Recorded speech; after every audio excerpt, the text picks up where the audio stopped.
समस्या क्या होती है कि हम लोगों के यहाँ राजनीति है और राजनीति में गोलबंदी, मतलब गोलबंदी ही राजनीति है। बीच में लाइन खींच दी जाती है और हमारी गोल में है कि नहीं है, यही देखा जाता है कि ये व्यक्ति हमारे गोल में है कि नहीं है।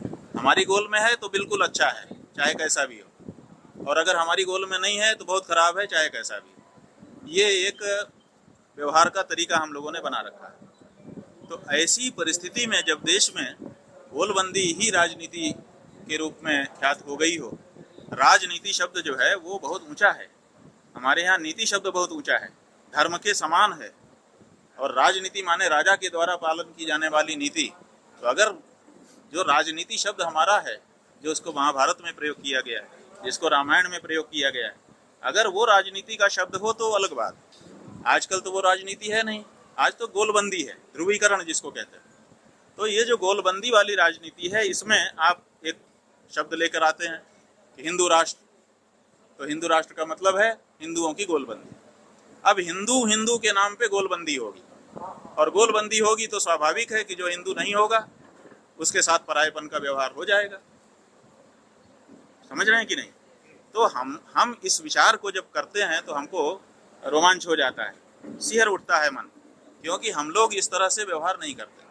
हमारे यहाँ ये माना गया है कि राजा के लिए जितनी भी प्रजा है वो सब उसके औरस पुत्र जैसी होनी चाहिए, कि मेरे बच्चे हैं ये।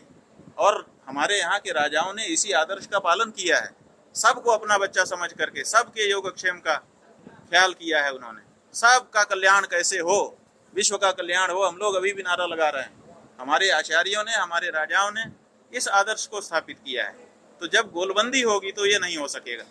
तो इसीलिए हमारा ये कहना है कि हिंदू राष्ट्र से क्या हम उस लक्ष्य को प्राप्त कर सकेंगे जिस लक्ष्य को हमारे पूर्वजों ने प्राप्त किया था और जिसकी हम सदा से कामना करते हैं? शायद नहीं, क्योंकि गोलबंदी का जमाना है। हिंदू के नाम पे गोलबंदी हो जाएगी, जो ये कह देगा कि मैं हिंदू नहीं हूँ उसके साथ परायेपन का व्यवहार हो जाएगा। इसीलिए हम ये कहते हैं कि अगर हम लोगों को एक अच्छा राज्य स्थापित करने की इच्छा जाग गई है, देखिए हिंदू राष्ट्र की बात क्यों आई है, इसका मतलब है कि जो अभी राज्य है धर्मनिरपेक्ष राज्य, उससे लोगों का मोह भंग हो रहा है।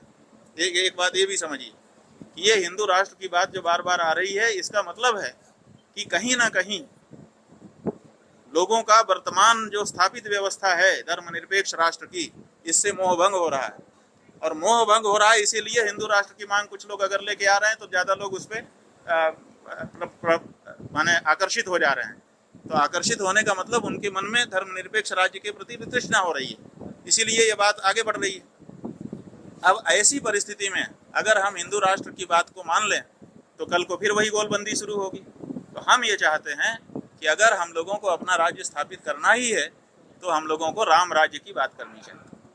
राम राज्य की विशेषता ये है कि वहाँ कोई अपना कोई पराया नहीं होता है, वहाँ पर सबके साथ न्याय होता है, न्याय का राज्य। वहाँ पर कुत्ते को भी न्याय मिल जाता है, और जरूरत पड़ती है तो माता सीता को भी राम जी ऋषि के आश्रम में भेज देते हैं, लक्ष्मण को भी मृत्युदंड सुना देते हैं। तो वो जो राज्य था जिसमें भाई भतीजावाद नहीं था, जिसमें जातिवाद नहीं था, जिसमें वर्ग विद्वेष नहीं था, सबके लिए समान न्याय था और न्याय भी तत्काल मिल जाता था। तो ऐसे राज्य की हम कल्पना सदा से करते रहे हैं, और ऐसा भी नहीं है कि अब व्यावहारिक है। यही तो देश है जिसमें राम राज्य थे।